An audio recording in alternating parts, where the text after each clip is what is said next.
Hello guys, ഒരു 99 nights വീഡിയോയിലേക്ക് എല്ലാവർക്കും സ്വാഗതം. അപ്പോൾ നമ്മൾ ഇന്ന് ഒരു AFK മെത്തേഡാണ് ഡിസ്കസ് ചെയ്യാൻ പോകുന്നത്.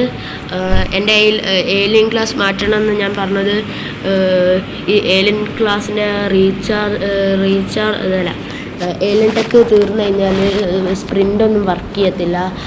പിന്നെ ഈ ഏലിയൻ്റെ ഡാമേജ് ഭയങ്കര ലോ ആണ്. അതുകൊണ്ടാണ്. അപ്പോൾ നമുക്ക് AFK മെത്തേഡിലേക്ക് പോകാം.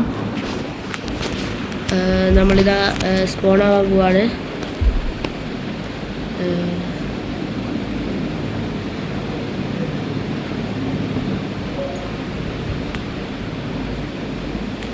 ഇതാ നമ്മൾ സ്പോണായിരിക്കുകയാണ്.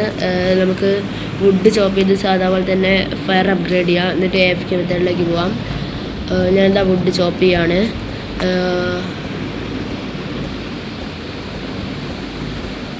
ചോപ്പ് ചെയ്ത് കഴിഞ്ഞു. ഇനി സ്റ്റോർ ചെയ്യാം.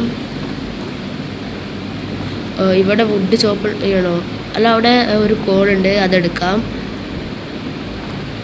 ഇനി നമുക്ക് ക്യാമ്പ് ഫയർ അപ്ഗ്രേഡ് ചെയ്യാം. നമുക്ക് ഔളിൻ്റെ ഭയമായ സ്നോബായാണ് ഇട്ടിരിക്കുന്നത്. നിങ്ങൾക്ക് എല്ലാവർക്കും അറിയായിരിക്കും, ഒരു വാച്ച് ടവർ ഉണ്ട്, എല്ലാ ഗെയിമിലും ഉണ്ടാവും.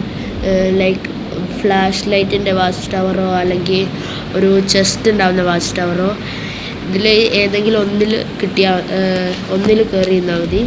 ഇതാ ഞാനൊരു വാച്ച് ടവർ ഫൗണ്ട് ചെയ്തിരിക്കുകയാണ്. ഇത് ക്യാമ്പ് ഫയർ സെക്കൻഡ് ആയാൽ തന്നെ നമുക്ക് കാണാൻ പറ്റും. നമുക്ക് AFK മെത്തേഡിലേക്ക് പോവാം. ഈ വാച്ച് ടവറിൽ കയറി നിന്നാൽ ഡിയറിന് വരാൻ പറ്റില്ല. പിന്നെ വൂൾഫൊന്നും സ്പോൺ ആവില്ല. നമുക്ക് ഫുഡിൻ്റെ കാര്യം മാത്രം നോക്കിയാൽ മതി.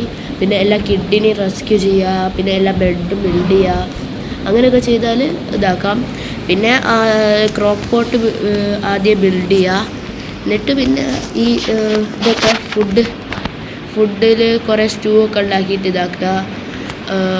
ഇല്ലെങ്കിൽ ഈ വൂൾഫിനൊക്കെ ഇങ്ങനെ ഹണ്ട് ചെയ്യുക. അതൊക്കെയാണ് വഴി. പിന്നെ വൂൾഫിനെ ഹണ്ട് ചെയ്താൽ മീറ്റ് കുക്ക് ചെയ്യണമെങ്കിൽ ക്യാമ്പ് ഫയറിൽ പോകണം. അപ്പോൾ ക്യാമ്പ് ഫയർ ഔട്ടായാലും പ്രശ്നമൊന്നുമില്ല. പിന്നെ കൾട്ടസ് വന്നാലും പ്രശ്നമൊന്നുമില്ല. ഫുഡ് കുക്ക് ചെയ്യുന്നതാണ് ചെറിയൊരു പ്രശ്നം. അതിന് ഒരു വഴിയുള്ളൂ. നമുക്ക് ഒന്നെങ്കിൽ ഈ റാമിൻ്റെ വോൾക്കാനിക് ബയൺ കിട്ടണം. മറ്റേ ഇൻഫേർണൽ സാക്ക്, പിന്നെ ഇൻഫേർണൽ ക്രോസ്ബോ അല്ലെങ്കിൽ ഇൻഫേർണൽ സോഡ് ഒന്നോ അല്ലെങ്കിൽ എല്ലോ കിട്ടിയാലും പ്രശ്നമൊന്നുമില്ല. ഞാൻ ഈ വീഡിയോ നിർത്താണ്. ഇഷ്ടപ്പെട്ട ലൈക്ക്, ഷെയർ ആൻഡ് സബ്സ്ക്രൈബ്.